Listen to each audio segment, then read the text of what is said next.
I wanted to review The Division 2 in a timely manner, but I was distracted by playing The Division 2. Yes, that first line has answered the question in the title already, but what makes it good? Well, let's have a talk, shall we? The Division 2 sees the US and world crippled by the outbreak of a virus called the dollar flu. Loads of people have died and society has collapsed. With gangs of murderers and arseholes littering the streets of Washington, it's up to you as a Division agent to go and sort it all out. By sort it all out, it really means murder all the factions, armies and leaders with complete impunity. And I had no quabbles with killing them because they are all pricks. The hyenas, a bunch of hipster smackheads who go around robbing and murdering people. The True Sons, a bunch of midlife crisis men and women pretending to be soldiers who go around robbing and murdering people. And the Outcasts, a bunch of low-tech hippies who go around robbing and murdering people. There is a fourth faction in the game, but when they turn up it's quite a surprise, so I won't spoil them. I'll just say my reaction was like, oh, that's interesting. Oh wait, fuck off mate, I worked hard on that. Like a lot of Ubisoft games, The Division 2 is an open world with many things to do. These many things end in a shootout 99% of the time, but that's fine. The cover system works well, guns feel good with convincing recoil, and enemies aren't super bullet sponges. They can be later on though.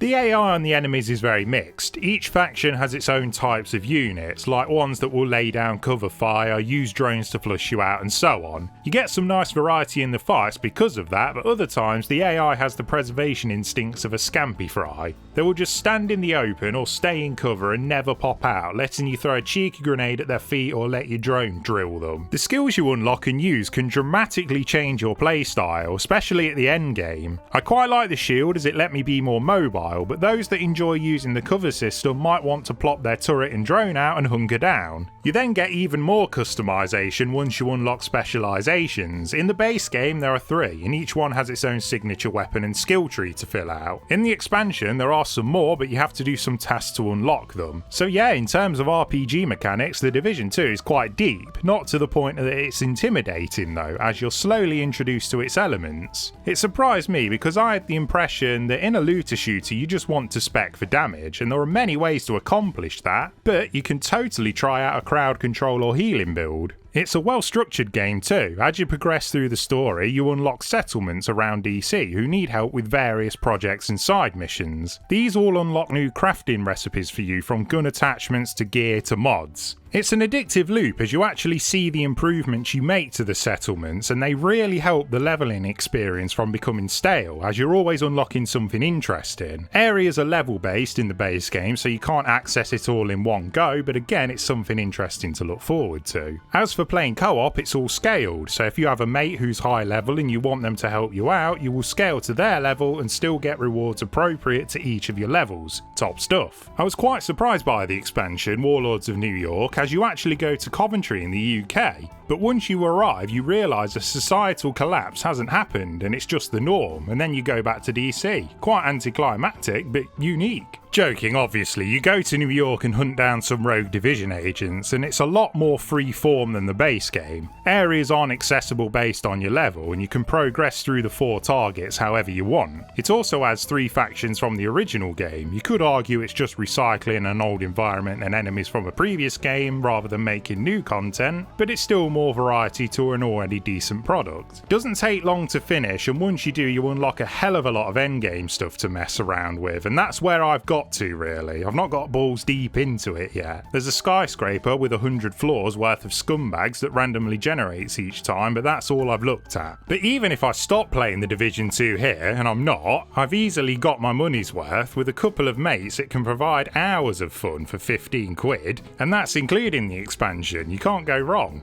It's a top looking game as well. I said the same thing about Division 1, but it's true here. This game really knows how to tell a story with its environment. You can really see the devastation the pandemic has caused on the world just with the environmental details alone, and it really sucks you in. How did that garbage truck end up through the front of that chemist? Well, fill those details in yourself and I bet you come up with a decent idea. So yes, the Division 2 is still very much worth playing, and with it regularly being on sale, you can't beat it at that price. And with us coming out of the pandemic, the Division 2 serves as good training if there's a second one. I'm such a mess, I'm lost, I'm no good at this. I'm in love, still in love, still in love with you. Hard as I try, I can't even drink this this pain away. Memories of you, twisting my view. I've been a fool.